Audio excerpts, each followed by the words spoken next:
Hello everyone, I'm here again to discuss our first chapter in which we are discussed the number system, how many type of number system are there. Firstly start with the conversion of binary to decimal. After that we convert the decimal to binary number system. Okay दोनों ही conversion हमने complete कर लिए थे। कल की video में मैंने आपको कुछ कन्वर्जन्स के क्वेश्चन दिए थे। जो भी बच्चे आईपी में इंटरेस्टेड हैं एटलीस्ट वो तो सॉल्व करें, उन क्वेश्चंस को सॉल्व करके मुझे पर्सनल नंबर पे सेंड कर दें। मैं आपको बता दूंगी कि वो क्वेश्चन सही हैं या गलत हैं। ठीक है, नेक्स्ट टॉपिक पर हम आते हैं। सेकंड नंबर सिस्टम का जो हमारा नेम था वो था ऑक्टेल। तो हम फर्स्टली ऑक्टेल टू बाइनरी में कन्वर्जन आपको सिखा रहे हैं। जैसे कि मैंने आपको सबसे फर्स्ट वाली वीडियो में आपको ये कंप्लीट जो अपना फंडा था बाइनरी नंबर कन्वर्जन का, ये जो कंप्लीट जो हमारी काउंटिंग थी इसको लिखना बताया था कि हम लोग ज़ीरो से लेकर ऐसी पूरी काउंटिंग में सिर्फ ऐसी डिजिट को अप्लाई करेंगे जिसमें या तो सिर्फ ज़ीरो आता हो या वन आता हो या वन और ज़ीरो के किसी भी फॉर्मेट में कोई कॉम्बिनेशन आता हो। ये कंप्लीट हम लोगों ने लिख ली है। एक और बात कि जो ऑक्टेल या डेसिमल नंबर सिस्टम का जो भी होता है उसमें 3 के डिजिट्स लेकर चलते हैं।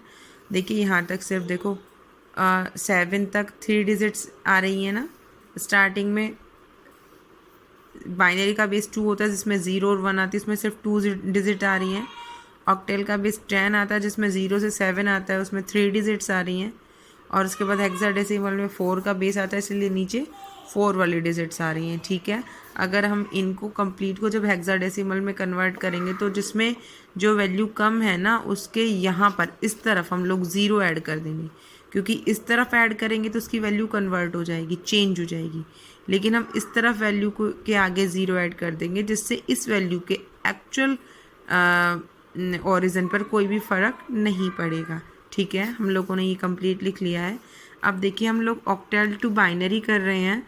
सपोज टू भी हमने एक डिजिट ली जिसमें हमने लिखा 2 3 4 base is 8, that seems to be that it is a number of octal form.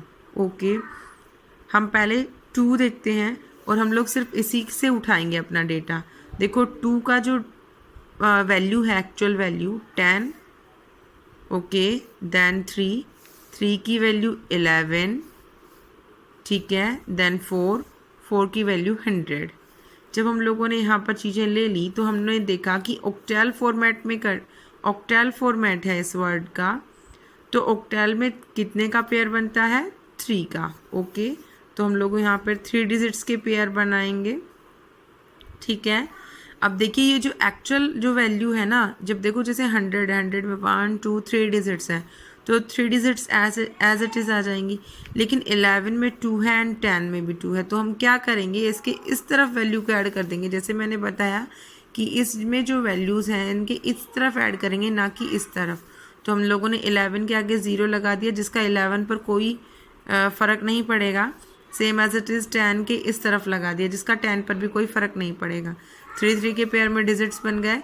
तो अगर हम बोलें तो ये है इसका ऑक्टेल टू बाइनरी कन्वर्जन। अगर हम इसको लिखेंगे तो ये आंसर क्या लिख कर बताएंगे, हम बताएंगे 0 1 0 0 1 1 1 0 0, और ये हो गया हमारा binary conversion. Okay, the answer is that. ठीक है, इट्स जस्ट। नेक्स्ट अगर हम इसका उल्टा करें तो मतलब बाइनरी से ऑक्टेल में कन्वर्ट करें तो सेम इसी क्वेश्चन को हम लोग वापस से लिख लेते हैं। देखिए 0 1 0 0 1 1 1 0 0।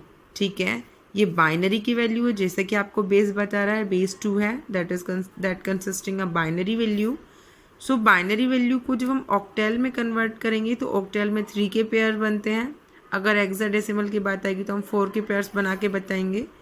अभी फ़िलहाल 3 के पेयर्स बनाने हैं, तो हमने इस डिजिट को एज इट इज़ लिख लिया है और यहाँ से स्टार्ट करेंगे राइट साइड से।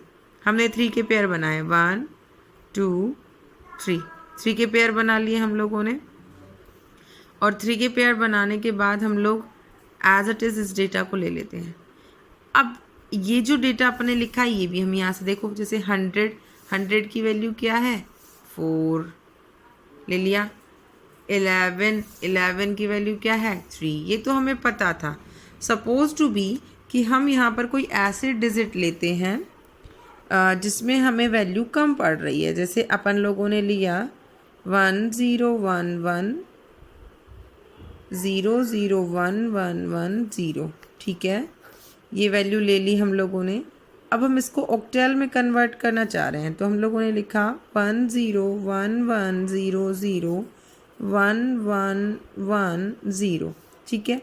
हमें पता है हम 3 के पेयर बनाएंगे, हमने एक पेयर बनाया, सेकंड पेयर बनाया और ये थर्ड पेयर बनाया। अब आपको दिख रहा है कि ये जो 1 है ना ये रिमेनिंग रह गया है, सिंगल रह गया है, इसे हम छोड़ेंगे तो नहीं। 3 का पेयर इसका भी बनाना पड़ेगा, तो हम क्या करेंगे, इसमें 2 अलग से 0 ऐड कर देंगे। आ रही है बात समझ में? और फिर इसी डिजिट को हम अपनी टेबल से देखेंगे। देखिए हमने जो पहला पेयर बनाया उसमें 110 है, तो इसमें कौन सी डिजिट में 110 आता है, ये रहा, तो हम यहाँ से लिख लेंगे इसका 6। फिर कौन सी डिजिट में 001 है, अब हम 1 देखते हैं, देखो 1 हमारा यहाँ आता है, मतलब हम इसके आगे 2 0 ऐड कर सकते हैं, तो इसकी डिजिट बन जाएगी 1। तो ये किसका फॉर्मेट है 1 का, तो हम इसको एज इट इज़ लिख देंगे यहाँ पर 1।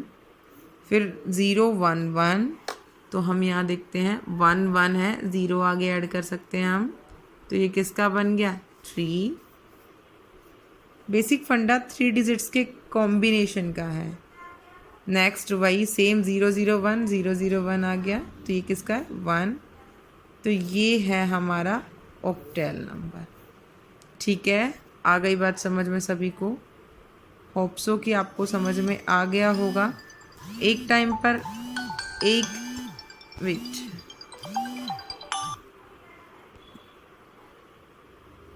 एक सिंगल क्लास में एक ही कन्वर्जन बता रही हूँ ताकि आप लोग मतलब कंफ्यूज ना हो, बट प्लीज़ इंटरेस्ट दिखाइए। जिस भी बच्चे को आईपी लेनी है एटलीस्ट वो तो क्वेश्चंस सॉल्व करे प्लीज़।